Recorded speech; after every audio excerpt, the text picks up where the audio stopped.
चिंटू तय कर लें, है ना। क्योंकि मैंने तो ना आज तक इस्तीफा दिया पार्टी से, ना मुझे किसी ने निकाला, और मैं तो यहाँ कार्यक्रम करने आया था। आपने बाइट में अचानक पूछ लिया तो मैंने एक बात कह दी कि पहले वो तय करें कि कांग्रेस या बीजेपी किसी की ओर से। भाई जो पार्टी मैंने बनाई, जिस संगठन का मैंने निर्माण किया, हम सब ने निर्माण किया, अगर वो किसी प्रदेश को देश से अलग करने की साजिश रचे, वो आदमी अगर निश्चितता का काम करे, जो ये कह रहे हैं कि मैंने नहीं कहा था, मेरा पिछला वीडियो देखें, मैंने 3 साल पहले बात कही थी नहीं कही थी।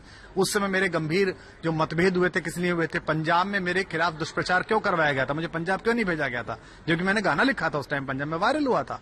तो मेरा तो किसी राजनीति से कोई संबंध है नहीं, कोई मतलब नहीं है। कोई हारे जीते, भाजपा जीते, कांग्रेस जीते, अकाली जीते, आम आदमी पार्टी जीते, मेरा कोई मतलब नहीं है।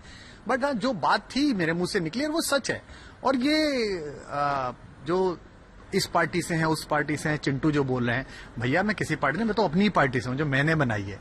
उस घर पे कब्जा कुछ गलत लोगों ने कर लिया है तो उससे असर थोड़ी पड़ता है। और कुछ लोगों ने ये भी कहा है कि क्या कोई प्रमाण है आपके पास, आपने जो बात कही, क्या कोई और भी है जो ये बात जानता हो, या कोई ऐसा सबूत जो आप दे सके कि हाँ ये उन्होंने कहा था? वो उस आत्ममुक्त इंसान के कुछ चिंटू बोल रहे हैं जो हमारे खून पसीने से बनी हुई सरकारों के बाद आए हैं, है ना, मलाई चाटने। उन चिंटुओं से कहना अपने आका को भेजो, अगर औकात है ना तो आए सामान लेके, मैं भी सामान लेके आता हूं। इस देश को पता चले कि तुम क्या कहते थे, क्या सुनते थे, तुम्हारे मैसेज क्या है, तुमने बोला क्या है, पता तो चले इस देश को। आ जाए एक दिन, किसी भी जगह पे आ जाए, आपके उस पे आ जाए, किसी चैनल पे आ जाए, किसी चौराहे पे आ जाए, दुनिया को बुलाते हैं और चैनल्स को धमकी देते हैं कि दिखाएंगे नहीं। ये क्योंकि मैं आपके सामने बता रहा हूं, मैं 2 चैनलों का गवाह हूं, जिन चैनल के 2 पत्रकारों ने बड़े बड़े इंटरव्यू लिए थे दिल्ली चुनाव से पहले। मैंने उनसे पूछा कि तुमने क्यों नहीं पूछा ये सवाल कि राज्यसभा की सीटें कैसे बेची, तुमने क्यों नहीं पूछा किसान आंदोलन पे सवाल, तुमने क्यों नहीं पूछी इन बातों पे। तो उन्होंने कहा नहीं, हमको मना किया गया था ऊपर से कि भाई ये मत पूछो, क्योंकि जब आप इतने इतने करोड़ों के पैकेज दोगे चैनल्स को तो उनमें डील ही होती है। अभी कल परसों मैं चैनल्स के इंटरव्यू देख रहा हूं, इतनी बड़ी बात चले, लेकिन चैनल सवाल नहीं पूछ रहा उनसे कि भाई उसने ये कहा, इस पर क्या आपका जवाब है, हाँ ना कुछ तो करें। आपने राज्यसभा चुनाव वाली बात कही, उसको लेकर भी लोग कहते हैं कि राज्यसभा सीट आपको नहीं मिली। कितने साल, 6 साल हो गए, 2017 से 2022 सारा है भैया, कोई नया कैसेट चलाओ। 5 साल से एक ही बात है। मैं तो कहीं नहीं गया, किसी पार्टी में नहीं गया, मुझे भाजपा में भेजा जा रहा था, कांग्रेस में भेजा रहा था, बीच में मुलायम सिंह जी ने कोई बात कर दी, समाजवादी पार्टी में भेजा जा रहा था, किसी दिन तेलुगु देशम में भेज देंगे। अबे भैया मैं कहीं नहीं जा रहा, तुम अपने रास्ते से भटक गए हो, अकल सीखो। इससे पहले कि लोग तुम्हें अकल सिखाएं, देश के लोग तुम्हें बताएं कि तुम्हारी औकात क्या है, उससे पहले जिस स्वराज के लिए चले थे, जिस बात के लिए चले थे, वहां पहुंचो।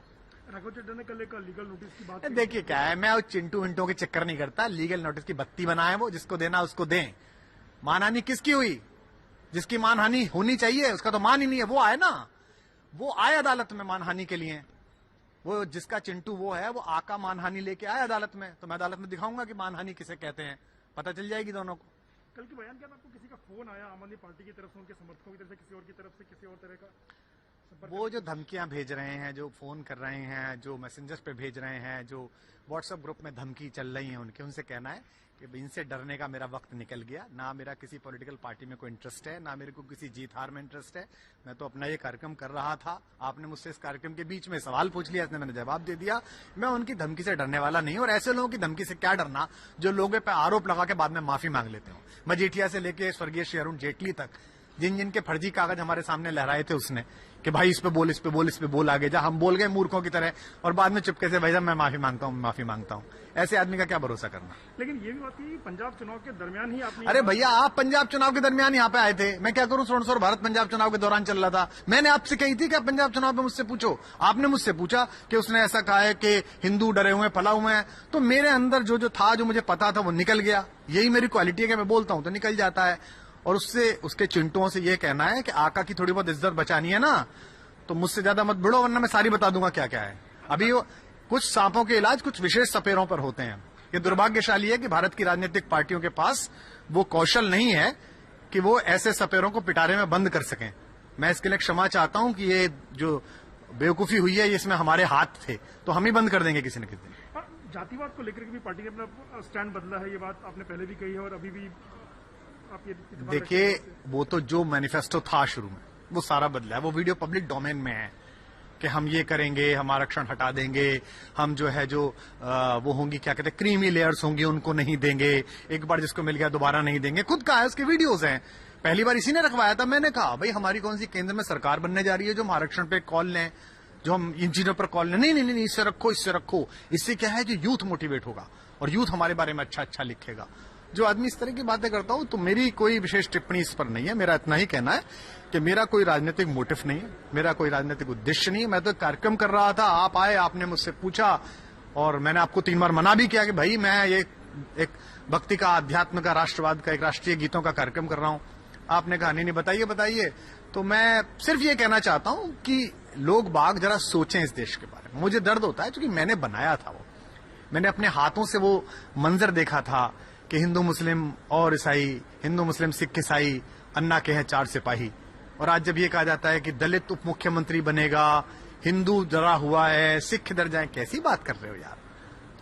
कि आपने कहा आपने पार्टी छोड़ी नहीं, आपको किसी ने पार्टी से निकाल ली, तो आज पूछ लो ना उससे, कोई है, मैं PSC member, national spoke person, कोई लेटर इश्यू करा, कभी कोई ट्वीट करा हो कि ने निकाल दिया है, कभी कुछ हुआ हो, मैंने कोई कागज भेजा हो।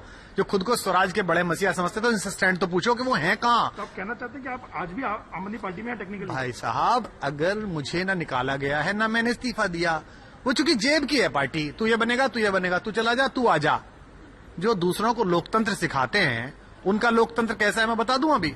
और अभी तो मैं पंजाब वालों को और बात कहना चाहता हूं, वो एक गलतफहमी पाल देंगे जो थोड़ा बहुत बीमा वो देने वाले हैं, कहीं भी दिल्ली में कोई देने वाला है, वो जो नंबर 2, नंबर 3, नंबर 4 है ना, जो सुबह दोपहर शाम लगे रहते हैं वंदना में, उनको भी कुछ नहीं मिलने वाला। रिश्तेदार आने वाले हैं, पारिवारिक रिश्तेदार आने वाले हैं कब्जा करने के लिए, वहीं पहुंचेगी पार्टी। इन आपके बयान से कांग्रेस और भाजपा को फायदा होगा, एक बात तो अरे भाई, किसको काकालियों क्यों नहीं होगा? आप कम मानते हो उनको अकालियों को? किसको होगा किसको नहीं, मैंने इसलिए बोला ही नहीं। मेरे को तो एक दर्द था कि यार ये हिंदू सिख हद हो गई भाई। दरबार साहब और दुर्गाना मंदिर दोनों जगह सिर झुकाने वाले लोग हमने कभी नहीं सोचा कि पहले दरबार साहब में सिर झुका लिया तो बाद में दुर्गाना मंदिर जा रहे हैं, पहले दुर्गाना चले गए तो बाद में दरबार साहब जा रहे हैं। हमारे लिए मालिक के दोनों दरबार एक जैसे, और वहां ये बातें मैं सुनूं तो ये तो दुख देने वाली बात है। कष्ट हुआ तो मैंने बोल दिया। अब इसका जो राजनीतिक अर्थ निकले, जो इसकी पॉलिटिकल गेन माइलेज जिसको जो मिलती हो ना मिलती हो, मैं नहीं जानता, ना मैं इस जीत हार में पड़ा हुआ कि कौन जीते कौन हारे। एक गलत बात थी, मैंने बोल दी। और चिंटुओं से फिर कह रहा हूं कि आका को बचाने के चक्कर में बकवास मत करो, ज्यादा बोल दूंगा तो दिक्कत में आ जाओगे। प्रधानमंत्री ने आज आपको कोट किया? भैया मैं आज सुबह से कार्यक्रम में था तो मैंने कुछ देखा नहीं, आप फिर दोबारा प्रकट हो गए यहाँ पर तो मैंने दोबारा कोई बात कह दी। बहुत धन्यवाद।